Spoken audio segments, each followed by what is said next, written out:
Hello friends, आज की इस वीडियो में हम सब पढ़ेंगे 6th क्लास हिंदी की बुक वसंत का पाठ 13 मैं सबसे छोटी हूँ पाठ के प्रश्न उत्तर। पिछली वीडियो में हमने इस पाठ का सार यानी समरी बिल्कुल शॉर्ट और आसान तरीके से समझी और पढ़ी थी, जिससे आपको किताब खोलने की भी आवश्यकता नहीं हुई थी। आप आसानी से इस वीडियो के माध्यम से ही इस पाठ को आसानी से सरल भाषा से पढ़ चुके थे। तो जिस भी स्टूडेंट ने इस पाठ के समरी को नहीं पढ़ा है तो वो जल्दी से पढ़िए। जब तक आप इस पाठ की समरी क्या है या इस पाठ में क्या बताया गया है नहीं पढ़ेंगे तो इस पाठ के प्रश्नोत्तर को कैसे करेंगे। तो इस पाठ के जो समरी है मैंने आपको बिल्कुल आसानी पूर्वक यानी आसान भाषा में समझाई है कि आप उसे कभी नहीं भूलेंगे और आपको याद करने की भी ज़रूरत नहीं होगी। आपके दिमाग में वह कहानी बैठ जाएगी और उसके चित्र आपकी कहानी में ही आपके दिमाग में ही उभर कर आएंगे, जिससे कि परीक्षा में या यूटी में जो भी इस पाठ के प्रश्न होंगे आप उसका उत्तर अपनी भाषा में लिखेंगे और ज़्यादा अंक पाएंगे। तो चलिए अब मैं इससे जुड़े महत्वपूर्ण कुछ प्रश्न आपको बता देती हूँ। प्रश्न नंबर 1, कविता में सबसे छोटे होने की कल्पना क्यों की गई है? उत्तर, घर के सबसे छोटे सदस्य को घर के सभी लोगों का प्यार और दुलार सबसे अधिक मिलता है और खासकर माँ के साथ तो उसका जुड़ाव कुछ ज़्यादा ही होता है, इसलिए कविता में सबसे छोटे होने की कल्पना की गई है। प्रश्न नंबर 2, कविता में ऐसी बड़ी ना हूँ मैं क्यों कहा गया है? उत्तर, अपने माँ के स्नेह को हमेशा पाने के लिए, हमेशा उसके ममता के आंचल के साए में रहने के लिए कविता में ऐसी बड़ी ना हूँ मैं कहा गया है। प्रश्न नंबर 3, कविता में किसके आंचल की छाया में छिपे रहने की बात कही गई है और क्यों? उत्तर, कविता में माँ के आंचल की छाया में छिपे रहने की बात कही गई है।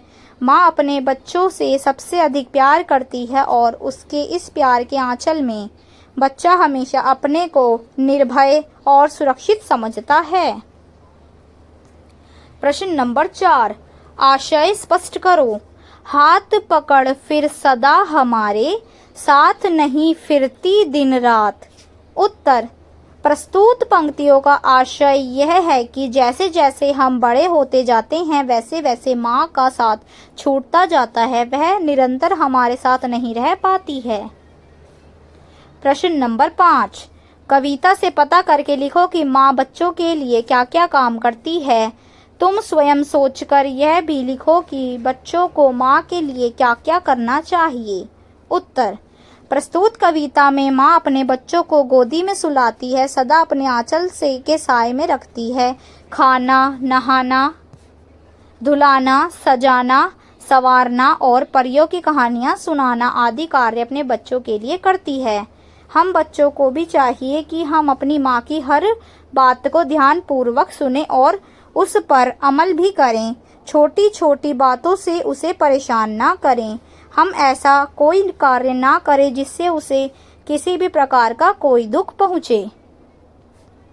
प्रश्न नंबर 6, बच्चों को प्रायः सभी क्षेत्रों में बड़ा होने के लिए कहा जाता है। इस कविता में बालिका सबसे छोटी बनी रहना क्यों चाहती है? उत्तर, इस कविता में बालिका सबसे छोटी ही रहना चाहती है क्योंकि वह अपनी माँ के स्नेह को खोना नहीं चाहती है। वह सदैव अपनी माँ के आंचल तले रहकर निर्भय और सुरक्षित रहना चाहती है। प्रश्न नंबर 7, इस कविता के अंत में कवि माँ से चंद्रोदय दिखा देने की बात क्यों कह रहा है? अनुमान लगाओ और अपने शिक्षक को सुनाओ। उत्तर, नन्हे बच्चे नादान और अबोध होते हैं, उनके लिए उनकी माँ सब कुछ होती है। उन्हें लगता है और उनकी माँ संसार के सारे कार्य कर सकती है, इसलिए उन्हें आसमान के सूर्य, चांद और सितारे मांगने में जरा भी हिचकिचाहट नहीं होती है।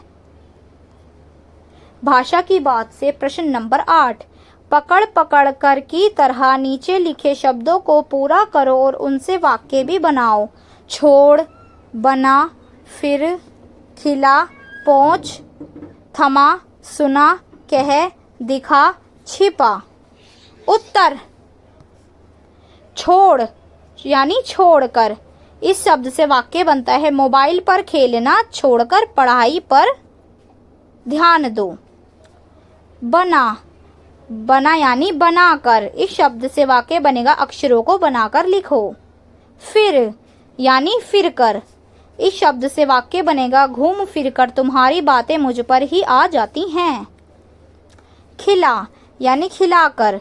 इस शब्द से वाक्य बनेगा माँ बच्चे को खिलाकर अन्य काम करने लगती है। पोंछ यानी पोंछ कर। इस शब्द से वाक्य बनेगा मैंने पसीना पोंछकर रुमाल जेब में रखा। थमा यानी थमा कर। इस शब्द से वाक्य बनेगा पोस्टमैन लिफाफा थमाकर चलता बना। सुन यानी सुना कर। इस शब्द से वाक्य बनेगा कक्षा में शिक्षिका जरूरी सूचना सुनाकर चलती हैं या सुनाकर जाती हैं। कह यानी कहकर। इस शब्द से वाक्य बनेगा तुम मुझसे कहकर तो देखते। दिखा यानी दिखाकर। इस शब्द से वाक्य बनेगा राहुल अपना परिणाम पत्रक दिखाकर गया। प्रश्न नंबर 9। इन शब्दों के समान अर्थ वाले दो दो शब्द लिखो। हाथ, सदा, मुख, माता या स्नेह। उत्तर हाथ। हाथ के दो अर्थ हैं कर या हस्त। सदा, सदा के दो अर्थ हैं हमेशा या निरंतर। मुख, मुख के दो अर्थ वाले शब्द हैं यानी मुंह और आनन। माता, माता के दो अर्थ वाले शब्द हैं माँ या जननी, माँ और जननी। स्नेह, स्नेह के दो अर्थ वाले शब्द हैं प्रेम और प्यार। यह शब्द पर्यायवाची शब्दों की ही तरह हैं। इसमें शब्द के दो दो अर्थ और लिखने हैं। प्रश्न नंबर 10। कविता में दिन रात शब्द आया है।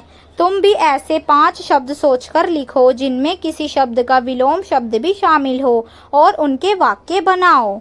उत्तर सुबह शाम। इससे वाक्य बनेगा सुबह शाम माँ परिवार के विषय में ही सोचती रहती है। मित्र शत्रु। इससे वाक्य बनेगा आज के युग में मित्र शत्रु की पहचान मुश्किल है। उल्टा सीधा। इससे वाक्य बनेगा तुम्हें इस तरह की उल्टी सीधी हरकत शोभा नहीं देती है। अच्छा बुरा। इससे वाक्य बनेगा संसार में अच्छे बुरे की पहचान अनिवार्य है। सुख दुख। इससे वाक्य बनेगा सुख दुख जीवन की सच्चाई है। तो ये है 6th क्लास हिंदी की बुक वसंत के पाठ 13 मैं सबसे छोटी हूँ पाठ के प्रश्न उत्तर। अगर आपको वीडियो पसंद आए तो वीडियो को लाइक करना, शेयर करना और चैनल को सब्सक्राइब ज़रूर करना। अब मिलते हैं नेक्स्ट वीडियो में। Thank you for watching my video.